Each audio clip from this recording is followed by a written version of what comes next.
You're just a trash-hauling nobody. Get off my stage.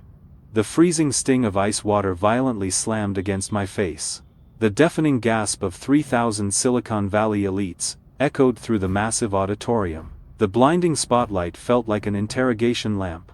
Richard, the supposed visionary founder of the year, stood over me with a twisted, arrogant sneer. He had just shoved me, a seemingly humble sound technician, right off the podium. He wanted to make a spectacle of me. To prove his dominance. If you believe that a true wealth mindset starts with basic human respect, drop a comment saying, "I choose kindness and prosperity right now," to claim your power. And hey, make sure you hit that subscribe button to follow the journey of those who actually walk the talk. Because today, you are going to witness what happens when fake elite arrogance meets real financial freedom. But how did we end up in this incredibly humiliating moment? Let's freeze this frame right here. We need to rewind the clock. Exactly 48 hours. The air backstage at the Global Innovators Summit was absolutely suffocating. It smelled of stale espresso, nervous sweat, and desperate greed. This was the ultimate playground for the tech elite. It was a place where people measured your worth by the logo on your jacket, and the valuation of your startup. Richard was the poster child for this toxic culture. His company was secretly burning through cash faster than a wildfire. He was on the absolute brink of total bankruptcy. He desperately needed a $5 million lifeline from a legendary angel investor, who was rumored to be attending the conference in secret. Instead of fixing his broken product, Richard chose to project his massive insecurities onto everyone beneath his pay grade. He treated the backstage crew like absolute garbage.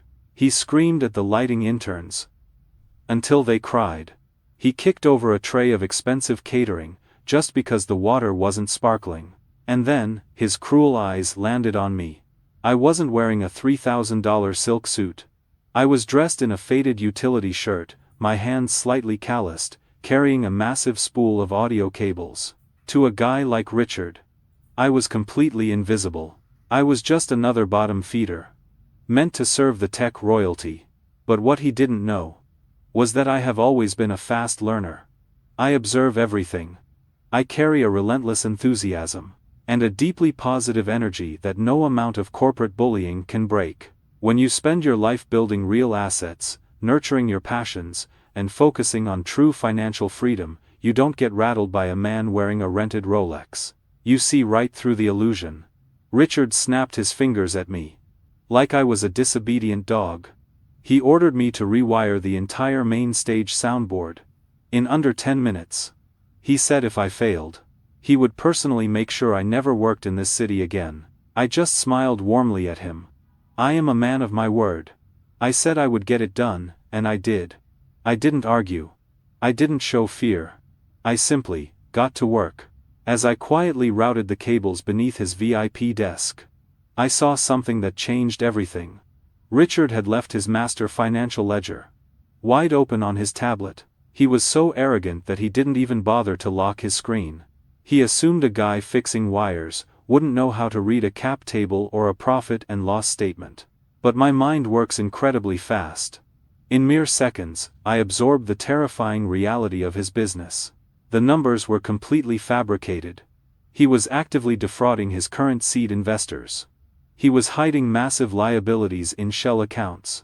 He was planning to use the upcoming $5 million angel investment to pay off his personal gambling debts. It was a house of cards, built on pure deceit. I didn't say a word. I calmly finished taping down the cables. I stood up, dusted off my knees, and kept that charismatic, positive smile on my face. A true winner never strikes when they are emotional. A true winner gathers the data, embraces the process, and waits for the perfect moment to deliver the undeniable truth. Richard noticed me looking at his desk.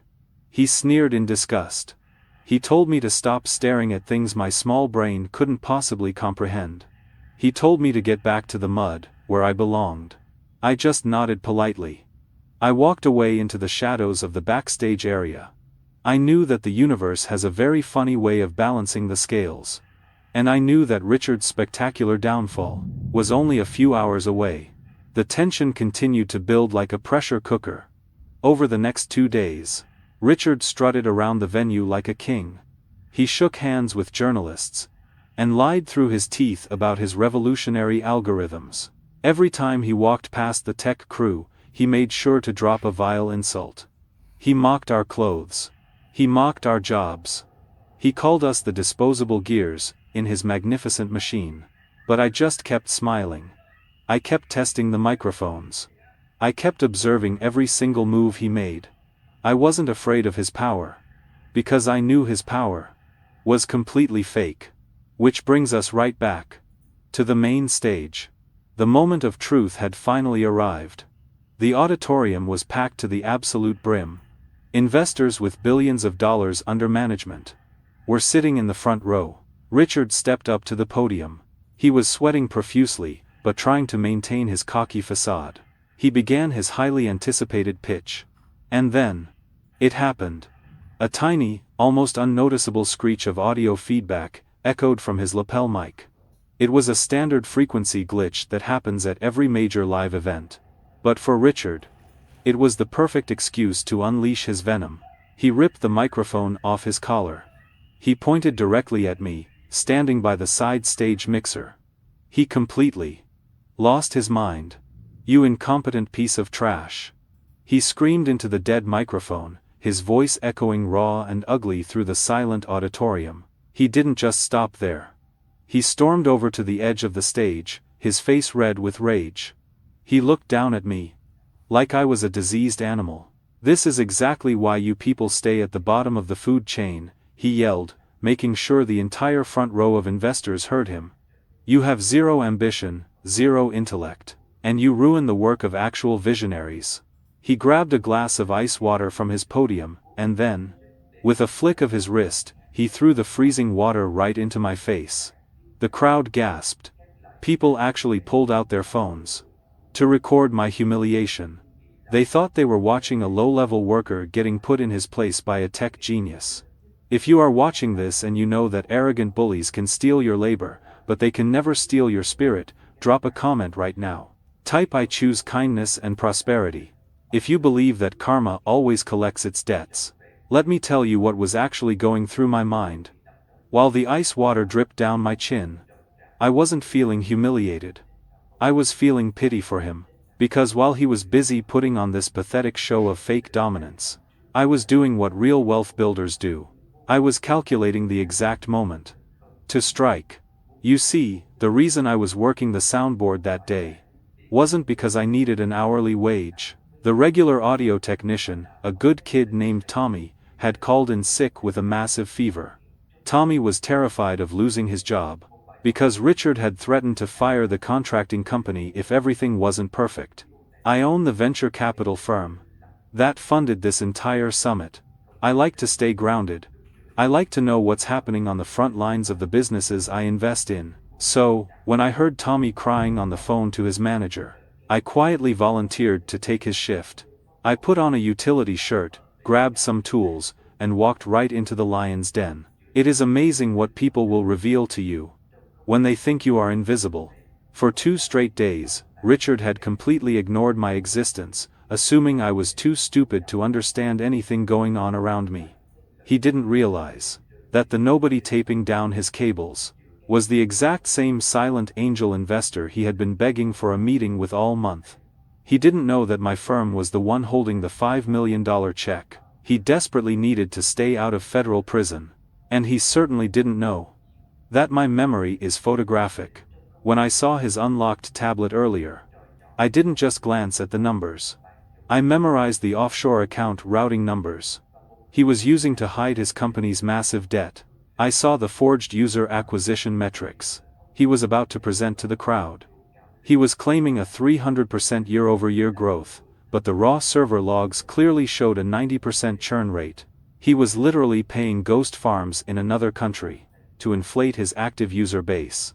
I saw the massive wire transfers he had secretly made to his own personal offshore shell accounts, just days before filing for bankruptcy protection. He was planning to take the $5 million angel investment, pocket it, and let his entire loyal workforce take the fall. It was a house of cards, built on pure, unadulterated deceit.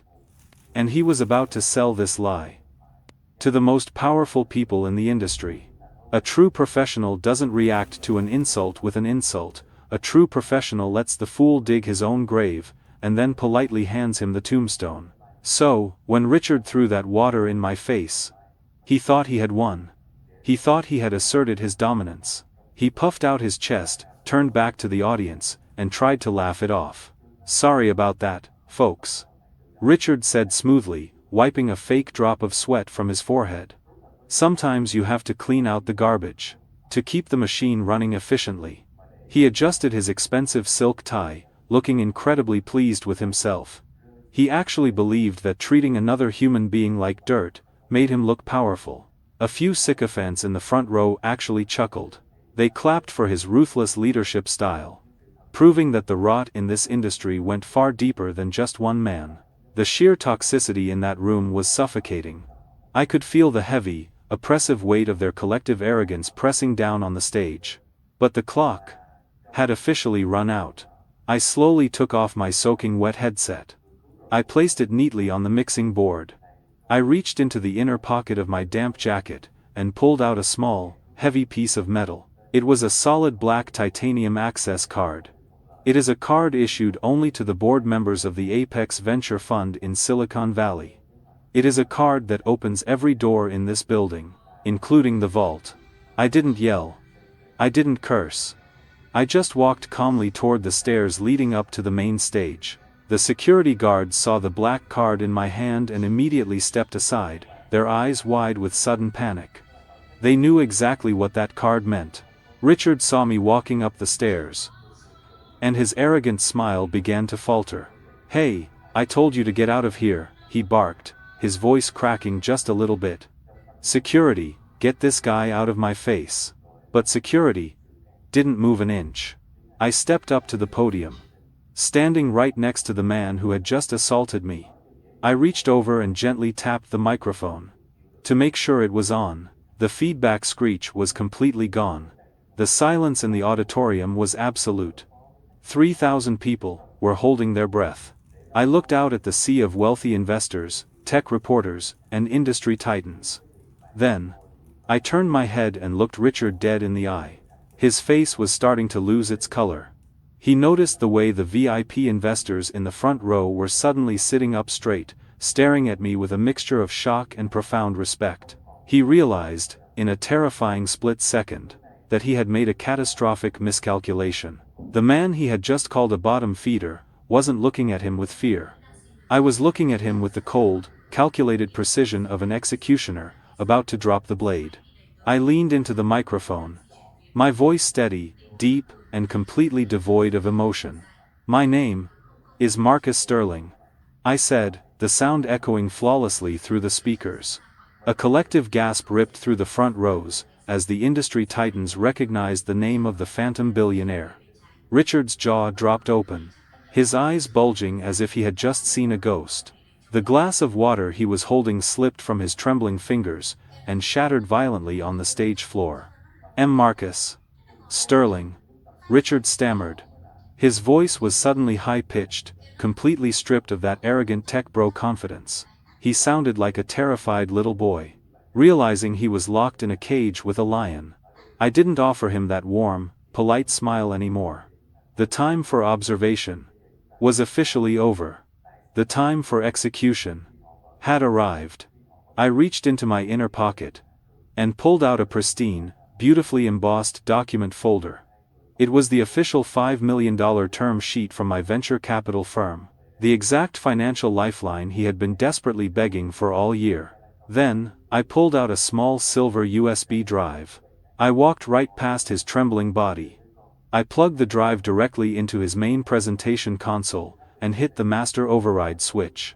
The massive LED screen behind us instantly flickered, and went dark for a split second. His beautifully designed, entirely fabricated hockey stick growth chart completely vanished. In its place, the raw, unfiltered back-end server logs of his company illuminated the room for all 3,000 investors to see. "Let's talk about your revolutionary metrics, Richard," I said into the microphone. I paced the stage slowly, owning every single inch of the space he had just violently kicked me off of. You stood up here and promised these good people a 300% year-over-year user retention. But let's look at the real dashboard, shall we? I pointed at the glowing screen. Your actual churn rate is 92%. The only users active on your platform right now are the automated ghost farm bots you are currently paying out of an illegal shell account in the Cayman Islands. A wave of furious whispers erupted from the front row. The seed investors who had already given him money were turning pale with absolute rage. That's a mistake. That's a glitch in the system. Richard gasped, taking a desperate step toward me, his hands held up in a pathetic gesture of surrender.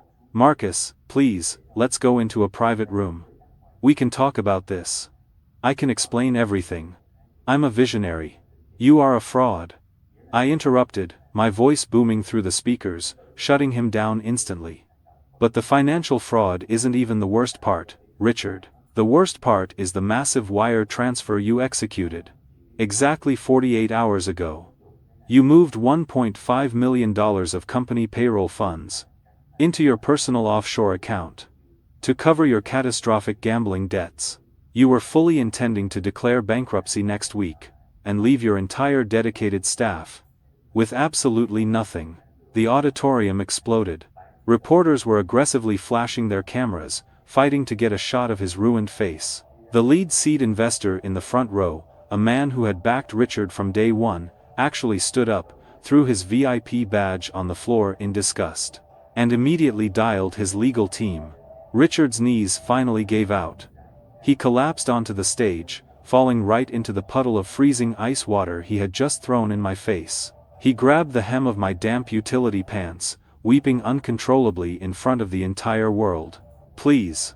I'll do anything. Just give me the $5 million. I can fix the algorithm. I'll make you 10 times your money.